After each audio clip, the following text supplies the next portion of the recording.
এক ব্যক্তির কবল থেকে বেরিয়ে এসে আমরা আমাদের জাতীয় নেতা যারা আছেন তাদেরকে আমরা ফাউন্ডিং ফাদার্স হিসেবে পেতে চাই।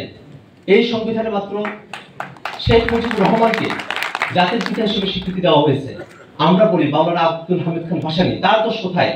তাকে কেন আমরা ফাউন্ডিং ফাদার্স হিসেবে পেলাম না? শেরে বাংলায় কে ফজলুল হক আছেন, আবুল হাসিম আছেন, হোসেন শহীদ সোহরাওয়ার্দী আছেন, যোগেন মন্ডল আছেন, তারা সকলে এই ভূখণ্ডের জন্য, এই ভূখণ্ডের মানুষের অধিকারের জন্য লড়াই করে গেছেন। একটা সুন্দর ভূখণ্ড যাতে আমরা পাই, মানুষের অধিকার যাতে থাকে, তার জন্য লড়াই করে গেছেন। তাদের অবদানকে একেবারে হাওয়ায় মিলিয়ে দেওয়া হয়েছে, কোনোভাবেই তাদের কোনো জায়গায় তাদের কোনো নামের উচ্চারণটা পর্যন্ত করা হয় নাই। এটাই একটা বন্দোবস্ত যে বাংলাদেশের ইতিহাসকে এক ব্যক্তির কবল থেকে বের করে নিয়ে এসে বাংলাদেশের জন্য যারা দীর্ঘ সময় ধরে লড়াই করেছেন তাদের সকলের মাঝে এই কৃতিত্বকে বন্টন করে দেওয়া। আপনারা দেখে থাকবেন বাংলাদেশের অতীতে যে রাজনৈতিক দলগুলো বাংলাদেশের ক্ষমতা পরিচালনা করেছে অথবা ক্ষমতা আসবার জন্য চেষ্টা করেছে, প্রত্যেকটা দলই ভারতের সাথে নতজন নীতিতে তারা বিশ্বাসী ছিল।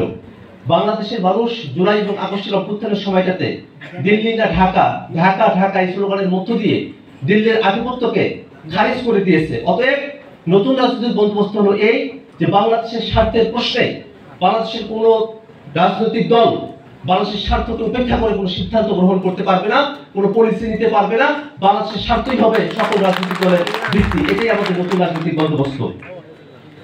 আপনারা জিজ্ঞেস করে থাকতে পারেন যে এই যে নতুন রাজনৈতিক বন্দোবস্তের কথা বলছি, তাতে করে রাজনৈতিক যে দলগুলো আছে সে রাজনৈতিক দলগুলো এখনো পর্যন্ত পরিবারতান্ত্রিক কাঠামোর মধ্য দিয়ে সেগুলো পরিচালিত হয়, এক ব্যক্তি দুই ব্যক্তির সিদ্ধান্তের মধ্য দিয়ে সেগুলো পরিচালিত হয়। প্রত্যেকটা দলের অভ্যন্তরীণ যে রাজনীতি সেটা যেন গণতান্ত্রিক হয়, এটা নিশ্চিত করাই হবে নতুন রাজনৈতিক বন্দোবস্ত। পুরনো যে মডেল, কোথাও থেকে কোনো নেতা কিছু একটা বলে দিবেন আর কর্মীরা সেটার পিছনে ছুটে যাবেন, নেতার যে নির্বাচনের যে প্রক্রিয়া সেটাও ঠিকঠাক ভাবে হবে না, এটা আমি বাংলাদেশে আমরা দেখতে চাই না।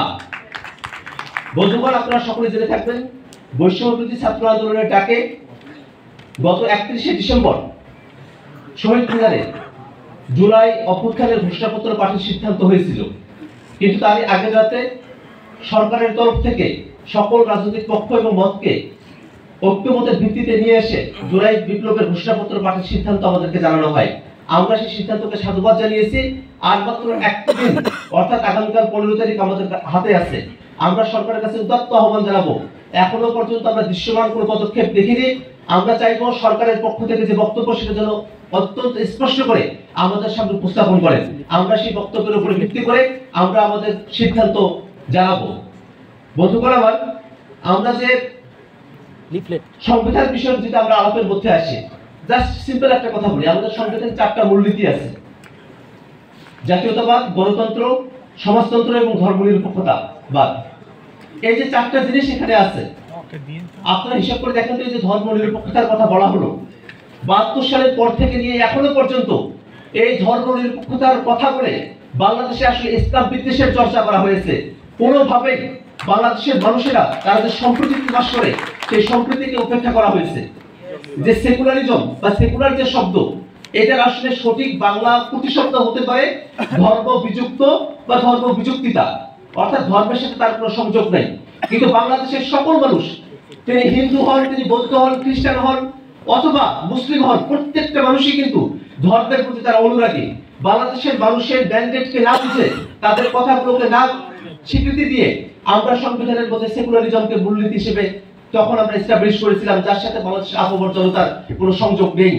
এর জায়গায় বরং বাংলাদেশের মানুষেরা যাতে সম্প্রীতিতে বাস করতে পারে, ধর্মে ধর্মে যাতে কোনো ভেদাভেদ না থাকে, এই কথাগুলো, সম্প্রীতির কথা যেন আমাদের মূলনীতি হয়, এটা আমাদের একটা চাওয়ার জায়গা থাকবে।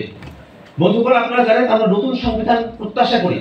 72 সংবিধানের অসংখ্য ত্রুটি বিচ্ছিন্ন আছে, যেগুলো নিয়ে আমাদের পূর্ববর্তী বক্তারা বলে গেছেন, এবং আমাদের এখানে প্রাক্তন বিচারপতি স্যার আছেন, তিনি এই বিষয়গুলো নিয়ে বিস্তারিত বলবেন।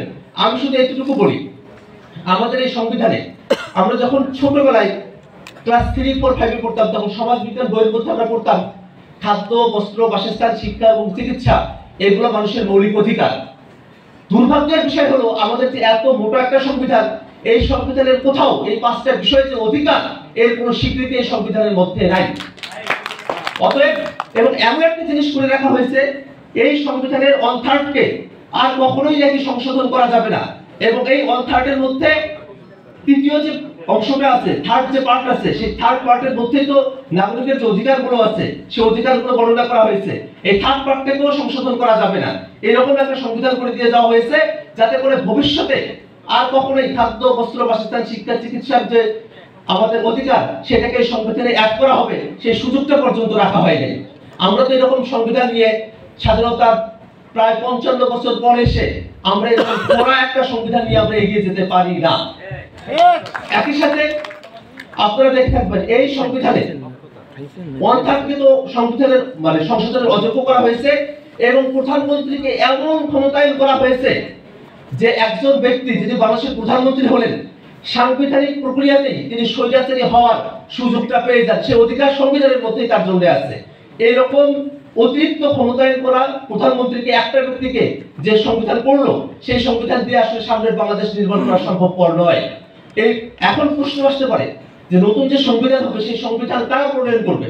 আমরা এই জায়গায় জাতীয় নাগরিক কমিটির পক্ষ থেকে আহ্বান জানিয়েছি, নতুন যে সংবিধান আসবে সেই সংবিধান প্রণয়নের জন্য একটি গণপরিষদ নির্বাচন হতে হবে।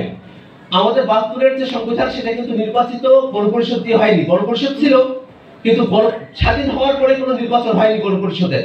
কিন্তু আমরা এখন চাই একটি গণপরিষদ নির্বাচন হবে, সেই নির্বাচনের মধ্য দিয়ে যারা প্রতিনিধি হয়ে আসবেন তারা একটি সংবিধান প্রণয়ন করবেন এবং একই সাথে সংবিধান প্রণয়নের পাশাপাশি তারা আইনসভার সদস্য হিসেবেও তারা ভূমিকা পালন করবেন। আশা করি এই জায়গায় রাজনৈতিক যে দলগুলো আছে, পক্ষগুলো আছে, তাদের বিরোধ থাকবে না। রাজনৈতিক দল বা পক্ষগুলো তারা একটা দাবি করছে, জাতীয় সংসদের নির্বাচন। আমরা দুইটা দাবি করছি, গণপরিষদ নির্বাচন এবং জাতীয় সংসদের নির্বাচন একই সাথে। যদি আমাদের দাবিটাকে গ্রহণ করা হয় অটোমেটিক্যালি রাজনৈতিক যে দলগুলোর একটা দাবি সেই দাবিটা পূরণ হয়ে যায়। অতএব রাজনৈতিক দলগুলোর এই যে বোধোদয় হওয়ার যে জায়গাটি আছে, জনগণের কাতারে এসে তাদের বক্তব্য কি সেটা শুনবার যে দায়বদ্ধতা আছে, সেই দায়বদ্ধতা যদি তারা পালন করেন অবশ্যই তারাও গণপরিষদ নির্বাচনের ব্যাপারে সম্মত হবেন বলে আমরা আশাবাদ রাখতে পারি। বন্ধুগণ, ঘোষণাপত্রের বিষয়ে এখানে কথা এসেছে। আমরা বলেছি আমাদের যে ঘোষণাপত্র 71-এ আমাদের যে প্রোক্লামেশন অফ ইন্ডিপেন্ডেন্স ঘোষণা করা হলো 26শে মার্চ থেকে যেগুলো ইফেক্টিভ করা হয়েছে 10 এপ্রিল এটা ঘোষণা করা হলো। এটা আপনারা পড়ে দেখবেন এই ঘোষণাপত্রের মধ্যে 70-এর যে নির্বাচন সেই নির্বাচন থেকে নিয়ে পরের ঘটনাগুলোকে উল্লেখ করা হয়েছে। কিন্তু আমাদের সংগ্রামের ইতিহাস তো শুধু 70 বা 71 থেকে না, আমাদের সংগ্রামের ইতিহাস ব্রিটিশ বিরোধী আন্দোলনের মধ্য দিয়ে আমাদের সংগ্রামের ইতিহাসটা শুরু হয়েছে।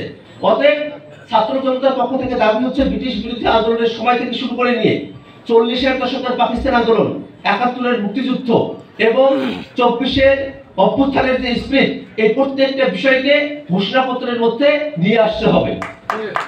একই